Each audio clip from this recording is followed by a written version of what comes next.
Hi ನಮಸ್ತೆ ಎಲ್ಲರಿಗೂ. ನಾನು ರುಕ್ಮಿಣಿ. ಇವತ್ತಿನ ಬೆಳಗಿನ ಬ್ರೇಕ್‌ಫಾಸ್ಟಿಗೆ ಇನ್ಸ್ಟೆಂಟಾಗಿ ಮಾಡ್ಕೊಳ್ಳುವಂಥ ಒಂದು ರವಾ ಇಡ್ಲಿ ರೆಸಿಪಿ ತೋರಿಸ್ತಾ ಇದ್ದೀನಿ. ಸಿಂಪಲ್ಲಾಗಿ, ಸೂಪರಾಗಿ ಮತ್ತು ಟೇಸ್ಟಿಯಾಗಿ ಕಡಿಮೆ ಸಮಯದಲ್ಲಿ ಮಾಡ್ಕೊಳ್ಳುವಂಥದ್ದು. ಈಗ ಅಕ್ಕಿ ನೆನೆಸ್ಕೊಂಡು, ಉದ್ದಿನಬೇಳೆ ನೆನೆಸ್ಕೊಂಡು ರುಬ್ಬಿ ಮಾಡಬೇಕು ಅನ್ನೋ ಟೆನ್ಷನ್ ಇಲ್ಲ. ಆರಾಮಾಗಿ ಬೇಗನೆ ಕಡಿಮೆ ಸಮಯದಲ್ಲಿ ಮಾಡ್ಕೋಬೋದು. ಬನ್ನಿ ಹೇಗೆ ಮಾಡೋದು ಅಂತ ನೋಡ್ಕೊಳ್ಳೋಣ. ನಾನಿಲ್ಲಿ ಸ್ಟವ್ ಮೇಲೆ ಒಂದು ಬಾಣಲಿ ಇಟ್ಕೊಂಡಿದ್ದೀನಿ. ಬಾಣಲಿ ಸ್ವಲ್ಪ ಕಾಯ್ಕೋತಾ ಇದ್ದೀನಿ. ನಾನು ನೋಡಿ ಈ ಕಪ್ಪಲ್ಲಿ 2 ಕಪ್ ಆಗೋಷ್ಟು ನಾನು ರವೆ ತಗೊಳ್ತಾ ಇದ್ದೀನಿ. 2 ಕಪ್ ರವೆ ತಗೊಂಡು ಇದನ್ನ ಮೀಡಿಯಂ ಫ್ಲೇಮಲ್ಲಿ ಜಸ್ಟ್ 2 ನಿಮಿಷ ಅಷ್ಟೇ ಹುರ್ಕೋಬೇಕು. ತುಂಬಾ ಹೈ ಫ್ಲೇಮಲ್ಲೆಲ್ಲ ಹುರಿಯಕ್ಕೆ ಹೋಗಬಾರ್ದು. ನಾವು ಉಪ್ಪಿಟ್ಟಿಗೆಲ್ಲ ಹುರಿತೀವಲ್ಲ ಆ ರೀತಿ ಎಲ್ಲ ಹುರ್ಕೋಬಾರ್ದು. ಲೈಟಾಗಿ ಒಂದು ಘಮ ಬರಬೇಕು ಅದರಲ್ಲಿ, ಆ ರೀತಿ ಹುರ್ಕೋಬೇಕಷ್ಟೇ. 1.5 ಇಂದ 2 ನಿಮಿಷ ಮೀಡಿಯಂ ಫ್ಲೇಮಲ್ಲಿ ಹುರ್ಕೊಂಡ್ರೆ ಸಾಕು. ಆಗಿದೆ. ಇವಾಗ ಇದನ್ನು ತೆಗೆದು ಒಂದು ಸ್ಟೀಲ್ ಪಾತ್ರೆಗೆ ಸೇರಿಸ್ಕೊಳ್ತಾ ಇದೀನಿ. ಇದು ಸ್ವಲ್ಪ ಬಿಸಿ ಇದೆ, ಸ್ವಲ್ಪ ತಣ್ಣಗಾಗಕ್ಕೆ ಬಿಡೋಣ. ಒಂದು 2 ನಿಮಿಷ ಇದು ತಣ್ಣಗಾಗ್ಲಿ. ಬಿಸಿ ಬಿಸಿಲೇ ಕಲಸೋದು ಬೇಡ. ಹಾಗಾಗಿ ಸ್ವಲ್ಪ ಒಂದು 2 ನಿಮಿಷ ತಣ್ಣಗಾಗ್ತಾ ಇದ್ದಂಗೆನೆ ಇವಾಗ ನೋಡಿ ತಣ್ಣಗಾಗಿದೆ ಕೂಡ.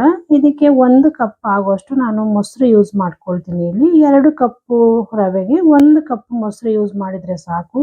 ಬೇರೆ ಏನು ಬೇಡ, ಇಷ್ಟನ್ನೇ ಯೂಸ್ ಮಾಡಿ ಸೂಪರಾಗಿ ರವೆ ಇಡ್ಲಿ ರೆಡಿ ಮಾಡ್ಕೋಬೋದು. ಈಗ ನೋಡಿ ಅದೇ ಕಪ್ಪಲ್ಲಿ 1 ಕಪ್ ನೀರು ಕೂಡ ಸೇರಿಸ್ಕೊಂಡು ಇದನ್ನ ಲೈಟಾಗಿ ಮಿಕ್ಸ್ ಮಾಡ್ಕೊಳ್ತೀನಿ. ನಾವಿಲ್ಲಿ ಮೊಸರು ಹಾಕಿರೋದ್ರಿಂದ ಮೊಸರಲ್ಲಿರೋ ಗಂಟುಗಳೆಲ್ಲ ಚೆನ್ನಾಗಿ ಹೊಡಿಬೇಕು. ಅಲ್ಲಿವರೆಗೂ ಇದನ್ನ ಚೆನ್ನಾಗಿ ಮಿಕ್ಸ್ ಮಾಡ್ಕೋಬೇಕಾಗತ್ತೆ. ಇಲ್ಲಿ ನಾನು ಸ್ವಲ್ಪ ಮಿಕ್ಸ್ ಮಾಡ್ಕೊಳ್ತಾ ಇದ್ದೀನಿ ನೋಡಿ, ಈ ರೀತಿ ಮಿಕ್ಸ್ ಮಾಡಿಕೊಂಡು ಇದಕ್ಕೆ ಸ್ವಲ್ಪ ಉಪ್ಪು ಮತ್ತು ರುಚಿಗೆ ತಕ್ಕಷ್ಟು ಉಪ್ಪು ಮತ್ತು ಸೋಡಾ ಪುಡಿ ಕೂಡ ಯೂಸ್ ಮಾಡ್ಕೊಳ್ಳೋಣ. 1 ಚಿಟಿಕೆ ಅಷ್ಟು ಸೋಡಾ ಪುಡಿ ಯೂಸ್ ಮಾಡ್ತೀನಿ. ನಾನು ಇಲ್ಲಿ ನೆನೆಸ್ತಲೇ ಡೈರೆಕ್ಟಾಗಿ ಮಾಡ್ತಿರೋದ್ರಿಂದ ಸ್ವಲ್ಪ ಸೋಡಾ ಪುಡಿ ಹಾಕೋದ್ರಿಂದ ಆ ರವೆ ಕೂಡ ಸ್ವಲ್ಪ ಹಳ್ಕೊಳ್ಳುತ್ತೆ ಮತ್ತು ಇಡ್ಲಿ ಕೂಡ ತುಂಬಾ ಚೆನ್ನಾಗಿ ಬರುತ್ತೆ.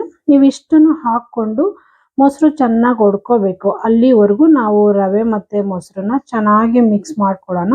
ಹಿಟ್ಟು ಒಂದು ಇಡ್ಲಿ ಅದಕ್ಕೆ ಬರಬೇಕು. ತುಂಬ ಗಟ್ಟಿ ನೋಡಿ, ಇಷ್ಟು ಇದ್ದರೆ ಸಾಕು. ಇವಾಗ ಇದನ್ನ ನೆನೆಯಕ್ಕೆ ಬಿಡ್ತೀನಿ. ಒಂದು 30 ನಿಮಿಷ ನೆನೆಸ್ಕೊಳ್ಳೋಣ. ಒಂದು 15 ನಿಮಿಷ ನೆನೆಸಿದ್ರು ಸಾಕು. 30 ನಿಮಿಷ ನೆನೆಸಿದ್ರೆ ಇನ್ನೂ ಚೆನ್ನಾಗಿ ಬರುತ್ತೆ ಇಡ್ಲಿ. ನೋಡಿ 30 ನಿಮಿಷ ಆಗಿದೆ, ತೆಗೆದು ತೋರಿಸ್ತಾ ಇದ್ದೀನಿ. ನೋಡಿ ರವೆ ಕೂಡ ಎಷ್ಟು ಚೆನ್ನಾಗಿ ಅಳ್ಕೊಂಡಿದೆ. ಈ ರೀತಿ ಅಳ್ಕೋಬೇಕು. ಈ ರೀತಿ ಅಳ್ಕೊಳ್ಳೋದ್ರಿಂದ ಇಡ್ಲಿ ಅಂತೂ ತುಂಬ ಸಾಫ್ಟಾಗಿ ಮತ್ತು ಚೆನ್ನಾಗಿ ಕೂಡ ಬರುತ್ತೆ. ನೋಡಿ ಇವಾಗ ಇನ್ನೊಂದು ಸಲ ಇದನ್ನ ಚೆನ್ನಾಗಿ ಮಿಕ್ಸ್ ಮಾಡ್ಕೊಳ್ತೀನಿ. ಸ್ವಲ್ಪ ರವೆ ಆಗಿರೋದ್ರಿಂದ ಗಟ್ಟಿ ಆಗಿದೆ, ಅದಕ್ಕೋಸ್ಕರ ಇದಕ್ಕೆ ಸ್ವಲ್ಪ ನೀರು ಕೂಡ ಸೇರಿಸ್ಕೊಂಡು ನಾವು ತುಂಬ ತೆಳ್ಳಗೆಲ್ಲ ಮಾಡ್ಕೋಬಾರ್ದು. ಎಷ್ಟು ಬೇಕೋ ಅಷ್ಟು ನೋಡಿಕೊಂಡು ಸ್ವಲ್ಪ ಗಟ್ಟಿಗೆನೆ ನೋಡಿ ಈ ರೀತಿ ನಾವು ಚೆನ್ನಾಗಿ ಮಿಕ್ಸ್ ಮಾಡ್ಕೋಬೇಕು. ಚೆನ್ನಾಗಿ ಒಂದಕ್ಕೊಂದು ಹೊಂದ್ಕೋಬೇಕು. ಮೊಸರು ಮತ್ತು ರವೆ ಎಲ್ಲ ಚೆನ್ನಾಗಿ ಹೊಂದ್ಕೋಬೇಕು. ನೋಡಿ ಆಗಿದೆ, ಈ ರೀತಿ ಹೊಂದ್ಕೋಬೇಕು. ಈಗ ರೆಡಿ ಆಗಿದೆ ಹಿಟ್ಟು ಕೂಡ. ಇವಾಗ ಒಂದು ಇಡ್ಲಿ ಪ್ಲೇಟ್ ತಗೊಂಡು ಅದಕ್ಕೆ ಸ್ವಲ್ಪ ಎಣ್ಣೆ ಸವರ್ಕೊಳ್ತೀನಿ. ಎಣ್ಣೆ ಕೂಡ ಸವರ್ಕೊಂಡು ಇಡ್ಲಿ ಹಿಟ್ಟನ್ನ ಸ್ವಲ್ಪ ಸ್ವಲ್ಪನೇ ಹಾಕ್ಕೊಳ್ಳೋಣ. ತುಂಬ ಜಾಸ್ತಿ ಹಾಕೋದೆಲ್ಲ ಬೇಡ, ಸ್ವಲ್ಪ ಸ್ವಲ್ಪನೇ ಹಾಕ್ಕೊಂಡು ಎಲ್ಲ ಪ್ಲೇಟ್ಗಳಿಗೂ ನಾನು ಈ ರೀತಿ ಹಾಕ್ಕೊಂಡು ತಗೊಳ್ತೀನಿ. ನೋಡಿ ಸ್ವಲ್ಪ ಸ್ವಲ್ಪನೇ ಹಾಕ್ಕೊಳ್ಳೋಣ, ಜಾಸ್ತಿ ಹಾಕ್ಕೊಳ್ಳೋದೇನು ಬೇಡ. ಈ ರೀತಿ ಇನ್ಸ್ಟೆಂಟಾಗಿ ಬೇಗನೆ ಮಾಡ್ಕೋಬೋದು. ತುಂಬ ಕಡಿಮೆ ಸಮಯದಲ್ಲಿ ಬೆಳಗಿನ ತಿಂಡಿಗೆ ನೋಡಿ ರೆಡಿ ಆಗುತ್ತೆ. ಇಡ್ಲಿ ಪಾತ್ರೆಯಲ್ಲಿ ನೀರು ಕೂಡ ಕಾಯ್ಕೊಂಡಿತ್ತು. ಇವಾಗ ಅದಕ್ಕೆ ಎಲ್ಲ ಪ್ಲೇಟ್ಗಳನ್ನು ಜೋಡಿಸ್ಕೊಳ್ತೀನಿ. ಜೋಡಿಸ್ಕೊಂಡು ಮೀಡಿಯಂ ಫ್ಲೇಮಲ್ಲಿ ಒಂದು 12 ನಿಮಿಷ ಬೇಯಿಸ್ಕೊಳ್ಳೋಣ ಸಾಕು. ತುಂಬ ಜಾಸ್ತಿ ಎಲ್ಲ ಬೇಯಿಸಬಾರ್ದು, ಸ್ವಲ್ಪ ಗಟ್ಟಿ ಆಗಿಬಿಡತ್ತೆ. ಹಾಗಾಗಿ ಮೀಡಿಯಮ್ ಆಗಿ 12 ನಿಮಿಷಗಳ ಕಾಲ ಬೇಯಿಸ್ಕೊಂಡ್ರೆ ಸಾಕು. ತುಂಬ ಸಾಫ್ಟಾಗಿ ಸೂಪರಾಗಿ ಮಲ್ಲಿಗೆ ಥರ ಇಡ್ಲಿ ರೆಡಿ ಆಗುತ್ತೆ. ನೋಡಿ ಆಗಿದೆ, ತೋರಿಸ್ತಾ ಇದ್ದೀನಿ. ಸೂಪರಾಗಿ ರೆಡಿ ಆಗಿದೆ. ಇದು ತಣ್ಣಗಾಗಕ್ಕೆ ಬಿಡೋಣ. ಇದು ತಣ್ಣಗಾಗೋವರೆಗೂ ಇದಕ್ಕೊಂದು ಚಟ್ನಿ ರೆಡಿ ಮಾಡ್ಕೊಳ್ಳೋಣ.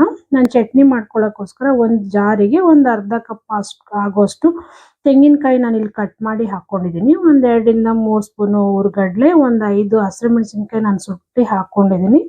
ಜೊತೆಗೆ ಒಂದು ಸ್ವಲ್ಪ ಶುಂಠಿ, ಆಮೇಲೆ ಸ್ವಲ್ಪ ಹುಣಸೆ ಹಣ್ಣು, ಇಷ್ಟು ಹಾಕ್ಕೊಂಡು ಇದ್ರ ಜೊತೆಗೆ ಸ್ವಲ್ಪ ಜೀರಿಗೆ ಕೂಡ ಸೇರಿಸ್ಕೊಳ್ಳೋಣ. ಒಂದು 1/4 ಟೀ ಸ್ಪೂನ್ ಅಷ್ಟು ಜೀರಿಗೆ ಕೂಡ ಸೇರಿಸ್ಕೊಂಡು ಸ್ವಲ್ಪ ಕೊತ್ತಂಬರಿ ಸೊಪ್ಪು ಸೇರಿಸ್ಕೊಂಡು ಉಪ್ಪು ಕೂಡ ಹಾಕ್ಕೊಂಡು ನೀರು ಹಾಕ್ಕೊಂಡು ಇದನ್ನು ರುಬ್ಕೊಳ್ಳೋಣ ಚೆನ್ನಾಗಿ. ಇಷ್ಟೇ ಸಾಕು. ಸಿಂಪಲ್ಲಾಗಿ ಒಂದು ಚಟ್ನಿ ರೆಡಿ ಮಾಡ್ಕೋಬೋದು. ನೋಡಿ ರುಬ್ಬಿ ತೊಗೊಂಬಂದಿದ್ದೀನಿ. ಇಷ್ಟು ತುಂಬ ಸಣ್ಣ ರುಬ್ಬೋದು ಬೇಡ, ಸ್ವಲ್ಪ ದಪ್ಪ ದಪ್ಪ ಇದ್ದರೆ ಚೆನ್ನಾಗಿರುತ್ತೆ. ಇದನ್ನು ತೆಗೆದು ಒಂದು ಬೌಲಿಗೆ ಟ್ರಾನ್ಸ್ಫರ್ ಮಾಡ್ಕೊಳ್ತೀನಿ. ನೋಡಿ ಸೂಪರಾಗಿ ಚಟ್ನಿ ಕೂಡ ರೆಡಿಯಾಗಿದೆ. ಇದಕ್ಕೆ ಒಂದು ಒಗ್ಗರಣೆ ಕೂಡ ಮಾಡ್ಕೊಳ್ಳೋಣ. ತುಂಬಾ ಚೆನ್ನಾಗಿರುತ್ತೆ ಒಗ್ಗರಣೆ ಮಾಡಿ ಹಾಕ್ಕೊಳ್ಳೋದ್ರಿಂದ. ಜಾರ್ ತೊಳೆದು ಅದು ನೀರು ಕೂಡ ಸ್ವಲ್ಪ ಇದಕ್ಕೆ ಸೇರಿಸ್ಕೊಂಡು ಸ್ವಲ್ಪ ತೆಳ್ಳಗೆ ಇದನ್ನ ಮಿಕ್ಸ್ ಮಾಡ್ಕೊಳ್ಳೋಣ. ಇಡ್ಲಿಗೆ ಆಗಿರೋದ್ರಿಂದ ಸ್ವಲ್ಪ ತೆಳ್ಳಗಿದೆ ಚಟ್ನಿ ಕೂಡ ಚೆನ್ನಾಗಿರುತ್ತೆ. ಇವಾಗ ಇದಕ್ಕೊಂದು ಒಗ್ಗರಣೆ ಮಾಡ್ಕೊಳ್ಳೋಣ. ಒಗ್ಗರಣೆ ಮಾಡ್ಕೊಳ್ಳೋಕ್ಕೋಸ್ಕರ ಸ್ಟವ್ ಮೇಲೆ ಒಂದು ಸಣ್ಣ ಪಾತ್ರೆ ಇಟ್ಕೊಂಡು ಒಂದು 2 ಸ್ಪೂನ್ ಆಗೋಷ್ಟು ಎಣ್ಣೆ ಕೂಡ ಹಾಕ್ಕೊಂಡಿದ್ದೀನಿ. ಎಣ್ಣೆ ಕಾಯ್ಕೋತಾ ಇದ್ದಂಗೆನೆ ಸ್ವಲ್ಪ ಸಾಸಿವೆ, ಒಂದೆರಡು ಒಣಮೆಣಸಿನ್ಕಾಯಿ, ಸ್ವಲ್ಪ ಉದ್ದಿನ ಬೇಳೆ, ಆಮೇಲೆ ಸ್ವಲ್ಪ ಕರಿಬೇವು ಇಷ್ಟು ಹಾಕ್ಕೊಂಡು ಇದನ್ನ ಒಂದು ಅರ್ಧ ನಿಮಿಷ ನೀಟಾಗಿ ಈ ಥರ ಫ್ರೈ ಮಾಡ್ಕೊಳ್ಳೋಣ. ನೋಡಿ ಫ್ರೈ ಮಾಡ್ಕೊಂಡು ಇದಾಗಿದೆ. ಇವಾಗ ಇದನ್ನ ಚಟ್ನಿಗೆ ಸೇರಿಸ್ಕೊಳ್ಳೋಣ.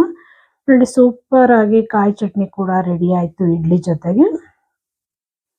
ನೋಡಿ ಇಷ್ಟೇ ಇದು ರೆಸಿಪಿ. ಸೂಪರ್ ಆಗಿ ಚಟ್ನಿ ಕೂಡ ರೆಡಿ ಆಗಿದೆ. ಒಳ್ಳೆ ಕಾಂಬಿನೇಷನ್. ಇಡ್ಲಿ ಜೊತೆಗೆ ಬೇಕಾದ್ರೆ ಬೇಳೆ ಸಾಂಬಾರು ಕೂಡ ಮಾಡ್ಕೋಬಹುದು. ತುಂಬಾನೇ ಚೆನ್ನಾಗಿರುತ್ತೆ. ತುಂಬ ಸೂಪರ್ ಆಗಿ ಕೂಡ ರೆಡಿ ಆಗುತ್ತೆ.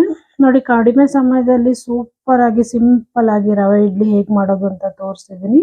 ನೋಡಿ ಎಷ್ಟು ಚೆನ್ನಾಗಿ ಕಾಣಿಸ್ತಾ ಇದೆ. ನೋಡಿ ಇವಾಗ ಇದನ್ನ ಎಲ್ಲ ತೆಗೆದು ತೋರಿಸ್ತೀನಿ. ಯಾವುದೇ ಕಾರಣಕ್ಕೂ ಅಂಟೋದಿಲ್ಲ. ಸೂಪರ್ ಆಗಿ ರೆಡಿ ಆಗುತ್ತೆ ನೋಡಿ.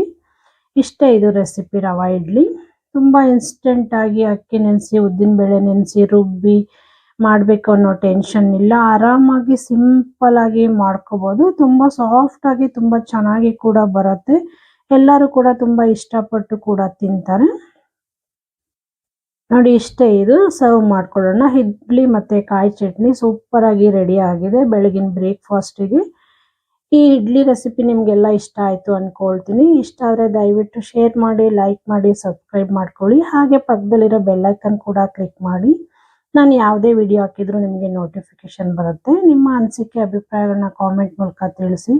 ದಯವಿಟ್ಟು ಸಬ್ಸ್ಕ್ರೈಬ್ ಮಾಡೋದನ್ನ ಮಾತ್ರ ಮರಿಬೇಡಿ ಅಂತ ಕೇಳ್ಕೊಳ್ತೀನಿ. Thank you for watching.